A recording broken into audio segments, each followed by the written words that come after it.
कि दोनों अल्फाज को अलग अलग लिखा जाए।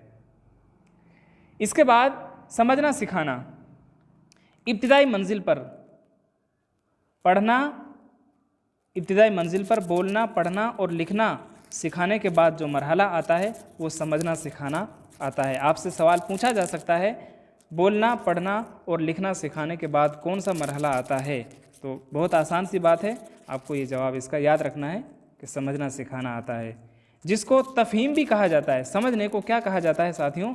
तफ़हीम भी कहा जाता है। यानी तलबा में किस तरह ये महारत पैदा की जाए कि वो इबारत को पढ़कर समझ सकें और उसका इजहार अपनी ज़ुबान में अदा कर सकें। समझने में आपको ये सिखाना है कि जो आपने पढ़ाया है या उस्ताद होने के नाते जो आपने बच्चों को सिखाया है, अब आपको ये देखना है कि बच्चे में या बच्चे ने उसको कितना समझा है और समझकर बच्चा उसको अपनी ज़ुबान में